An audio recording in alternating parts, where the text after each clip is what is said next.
What problem does Kadimastem solve? Currently, there are treatments for diabetes, but those treatments are only treating the condition and improving the situation, but still does not solve the problem. The product that Kadimastem is developing is actually going to be a cure for diabetes, and a lifetime of glucose monitoring and injection of insulin will be replaced by our product that we're developing. Okay, can you expand a little bit about what stage you are in developing? We have tremendous preclinical data with diabetic animals. We're still working on improving our product, improving production of the islets. The islets are the islet clusters that are identical to what we have in our pancreas. So we are improving the production of those islets, and then we need some additional preclinical work and additional development in order to get to a final product that's going to be also providing the cells with immunoprotection. So you're making a synthetic biological-based product that's going to be a substitute for a pancreas? That's true. What the vision of the company is to create what we call the mini pancreas. And, the positive thing is that we don't need to inject any cells into the pancreas. From our data and the data in the market, the product will not have to be injected into the same site. It could be or subcutaneous or in the IP. But our solution will basically provide, if you can call it artificial pancreas, it's a good definition to define it as artificial pancreas. Basically, we're imitating the functionality of the islets in the pancreas. We have, and the market know that there is no need to inject them into the pancreas, which is a hard space for those cells. We can, some companies are working on IP solutions. Some companies are working on subcutaneous solutions. But eventually the product, the vision is for the product to replace the functionality of the pancreas using islet-like clusters like we have in the pancreas that will detect the level of glucose and secrete insulin. Amazing. That would be a great solution to a lot of people that are suffering. Talking about personalized medicine?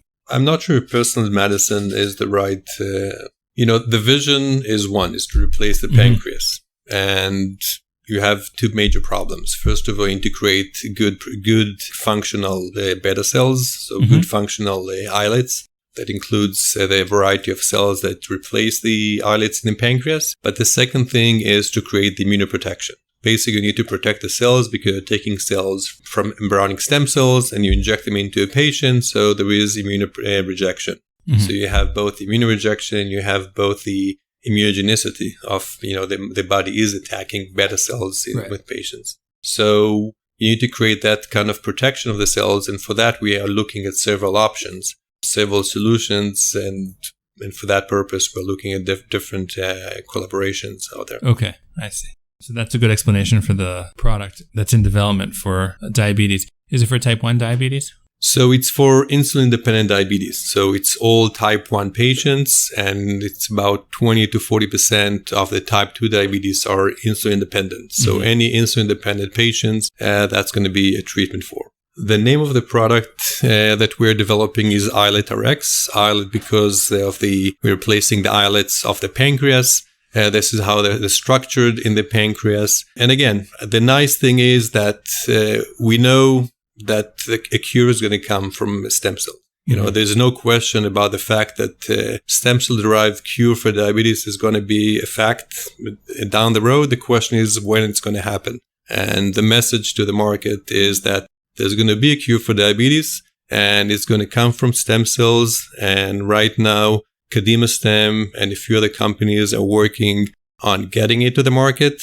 There are some hardship along the way. There is some optimization of production, like I said, but definitely once we overcome the immune protection and of course the regulatory path, because the FDA, since it's not a deadly disease and there are some treatments in the market, it's going to take some more time. It's going to take some more time to optimize the process that the FDA will approve it. And we're looking at many technologies to achieve that immunoprotection.